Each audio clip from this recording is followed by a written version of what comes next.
दोस्तों नमस्कार। आज आंगनवाड़ी महिला सुपरवाइजर भर्ती के लिए हम संचार एवं परामर्श कौशल, बच्चों के कानूनी अधिकार और महिलाओं के कानून अधिकारों से संबंधित कुछ प्रश्नों के बारे में बात करेंगे। भारत में महिलाओं के लिए विशेष सुरक्षा के अधिकार किस कानूनी दस्तावेज में दिए गए हैं? भारतीय संविधान, महिला अधिकार अधिनियम, श्रम कानून, दंड संहिता। सही जवाब है भारतीय संविधान। महिला को अपनी शादी के बाद अपने नाम बदलने का अधिकार किस कानून के तहत है? भारतीय दंड संहिता, विवाह अधिनियम, नाम परिवर्तन कानून, महिला अधिकार अधिनियम। सही जवाब है विवाह अधिनियम। भारत में दहेज प्रथा के खिलाफ कौन सा कानून लागू है? दहेज निषेध अधिनियम, महिला उत्पीड़न अधिनियम, विवाह कानून, दहेज अधिनियम। सही जवाब है दहेज निषेध अधिनियम। भारत में महिलाओं को मतदान का अधिकार कब प्राप्त हुआ था? 1947 में, 1950 में, 1952 में, 1949 में। सही जवाब है 1952 में। किस कानून के तहत महिलाओं को अनिवार्य रूप से मातृत्व लाभ मिलता है? मातृत्व लाभ अधिनियम, महिला सशक्तिकरण अधिनियम, श्रमिक अधिकार अधिनियम, महिला सुरक्षा अधिनियम। सही जवाब है मातृत्व लाभ अधिनियम। किस अधिनियम के तहत महिलाओं के खिलाफ अपराधों की जांच के लिए एक विशेष इकाई बनाई जाती है? घरेलू हिंसा अधिनियम, महिला आयोग अधिनियम, विशेष महिला पुलिस इकाई, भारतीय दंड संहिता। सही जवाब है विशेष महिला पुलिस इकाई। महिलाओं के लिए असमान काम के लिए भेदभाव को रोकने के लिए कौन सा कानून है? श्रम सुधार अधिनियम, महिला सुरक्षा अधिनियम, समान काम समान वेतन कानून, श्रमिक अधिकार कानून। सही जवाब है समान काम समान वेतन कानून। महिला सशक्तिकरण के लिए सरकार की पहल के तहत स्थापित योजना का नाम क्या है? राष्ट्रीय महिला आयोग, बेटी बचाओ बेटी पढ़ाओ, महिला सुरक्षा योजना, महिला कल्याण योजना। सही जवाब है बेटी बचाओ बेटी पढ़ाओ योजना। भारत में एक महिला के लिए संपत्ति पर अधिकार किस कानूनी प्रावधान के तहत आता है? हिंदू उत्तराधिकार अधिनियम, महिला संपत्ति अधिकार अधिनियम, भारतीय संपत्ति कानून, संविधान की धारा 14। सही जवाब है हिंदू उत्तराधिकार अधिनियम। महिला यौन उत्पीड़न की रोकथाम के लिए कौन सा कानून है? किशोर न्याय अधिनियम, महिला सुरक्षा अधिनियम, यौन उत्पीड़न निषेध अधिनियम, भारतीय दंड संहिता। सही जवाब है यौन उत्पीड़न निषेध अधिनियम।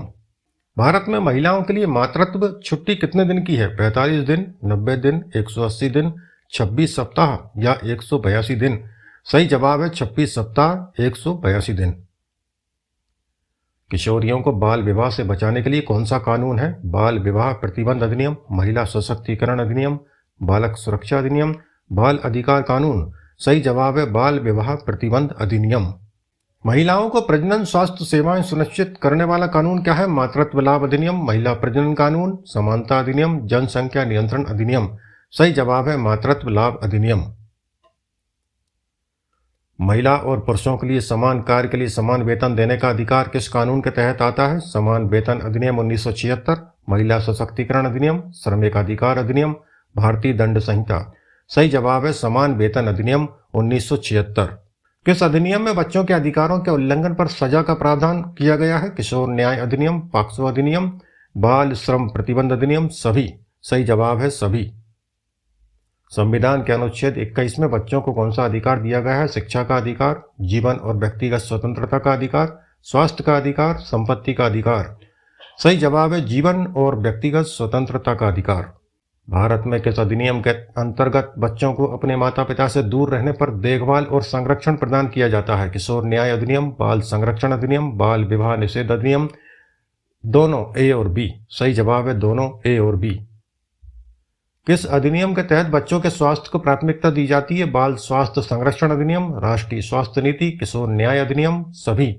सही जवाब है राष्ट्रीय स्वास्थ्य नीति। किशोर न्याय अधिनियम में किस प्रकार के बच्चों को विशेष देखभाल की आवश्यकता होती है?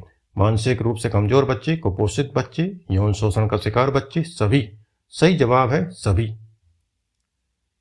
भारत में बच्चों के लिए शिक्षा का अधिकार किससे संबंधित है? अनुच्छेद 21, अनुच्छेद 45, अनुच्छेद 51A, अनुच्छेद 15। सही जवाब है अनुच्छेद 45।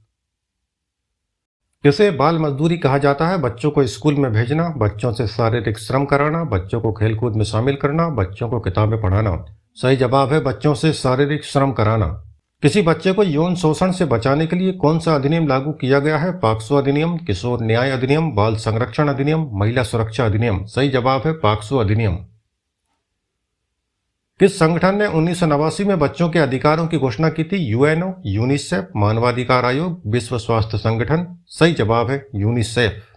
किस संविधान संशोधन के माध्यम से भारत में बच्चों के अधिकारों को सुनिश्चित किया गया? 42वां संशोधन, 44वां संशोधन, 86वां संशोधन, 73वां संशोधन। सही जवाब है 86वां संशोधन। किशोर न्याय अधिनियम 2015 का उद्देश्य क्या है? बच्चों को श्रम से मुक्त करना, बच्चों को शिक्षा प्रदान करना, बच्चों की सुरक्षा और देखभाल करना, बच्चों के लिए खेलकूद का आयोजन करना। सही जवाब है बच्चों की सुरक्षा और देखभाल करना। किस अधिनियम के तहत बाल विवाह को अपराध माना गया है? भारतीय दंड संहिता, बाल विवाह निषेध अधिनियम, परिवार न्यायालय अधिनियम, किशोर न्याय अधिनियम। सही जवाब है बाल विवाह निषेध अधिनियम। बाल श्रम अधिनियम 1986 के तहत 14 वर्ष से कम उम्र के बच्चों को किस काम में नहीं लगाया जा सकता है? घर का काम, निर्माण कार्य, शिक्षा, सभी। सही जवाब है निर्माण कार्य। कौन सा अधिकार बच्चों को शिक्षा प्राप्त करने का अधिकार देता है? आरटीई अधिनियम, बाल विवाह निषेध अधिनियम, बाल श्रम प्रतिबंध अधिनियम, संविधान का अनुच्छेद 21। सही जवाब है आरटीई अधिनियम। भारत में बच्चों के अधिकारों की सुरक्षा के लिए कौन सा कानून है? बाल संरक्षण अधिनियम, बच्चों का अधिकार अधिनियम, बाल श्रम प्रतिबंध अधिनियम, बाल अधिकार संरक्षण अधिनियम। सही जवाब है बाल अधिकार संरक्षण अधिनियम। परामर्श में अच्छे प्रश्न पूछना क्यों जरूरी है? यह व्यक्ति को सही दिशा में सोचने के लिए प्रेरित करता है, यह सिर्फ समस्या का समाधान ढूंढने के लिए होता है, यह केवल जानकारी इकट्ठा करने के लिए होता है, यह व्यक्ति को कमजोर बनाता है। सही जवाब है यह व्यक्ति को सही दिशा में सोचने के लिए प्रेरित करता है। संचार में स्पष्टता का क्या मतलब है? जानकारी को सरल और बिना भ्रम के प्रस्तुत करना, लंबी और जटिल जानकारी देना, केवल एक पक्ष की बात सुनना, बिना किसी सवाल के जवाब देना। सही जवाब है जानकारी को सरल और बिना भ्रम के प्रस्तुत करना। परामर्श में प्रामाणिकता का क्या महत्व है? यह विश्वास और समझ को बढ़ाता है, यह केवल समस्याओं को जटिल बनाता है, यह अनावश्यक चर्चा उत्पन्न करता है, यह संवेदनशीलता को खत्म करता है। सही जवाब है यह विश्वास और समझ को बढ़ाता है। संचार में संवेदनशीलता का क्या महत्व है? यह दूसरों की भावनाओं का सम्मान करता है, यह केवल आलोचना करता है, यह केवल तर्क करता है, यह केवल अपनी भावनाओं को व्यक्त करता है। सही जवाब है यह दूसरों की भावनाओं का सम्मान करता है। समानांतर प्रक्रिया का परामर्श में क्या अर्थ है? दोनों पक्षों का समान रूप से ध्यान रखना, केवल एक पक्ष की सुनना, किसी को दबाव में डालना, सभी प्रकार के संचार का खंडन करना। सही जवाब है दोनों पक्षों का समान रूप से ध्यान रखना। परामर्श के दौरान क्या करना चाहिए? शांति से सुनना और ध्यान देना, हाँ में हाँ मिलाना, ज्यादा बोलना, कोई भी सलाह न देना। सही जवाब है शांति से सुनना और ध्यान देना। संचार के दौरान मौन का क्या महत्व है? यह संचार को रोकता है, यह विचारों को सुस्पष्ट करता है, यह केवल विराम होता है, यह संचार को धीमा करता है। सही जवाब है यह विचारों को सुस्पष्ट करता है। परामर्श में रचनात्मक आलोचना का क्या उद्देश्य है? किसी को नीचा दिखाना, मदद करने के लिए सही मार्गदर्शन देना, केवल शिकायत करना, अनावश्यक टिप्पणी करना। सही जवाब है मदद करने के लिए सही मार्गदर्शन देना। सकारात्मक वातावरण का संचार में क्या महत्व है? यह संदेश को स्पष्टता प्रदान करता है, यह वार्ता को बाधित करता है, यह गलत फहमियों को जन्म देता है, यह केवल व्यक्ति की स्थिति को दर्शाता है। सही जवाब है यह संदेश को स्पष्टता प्रदान करता है। परामर्शदाता के लिए सबसे अच्छा दृष्टिकोण क्या होता है? न्यायप्रिय और सहायक होना, कठोर और आलोचनात्मक होना, निष्कलंक और भावहीन होना, किसी भी राय से बचना।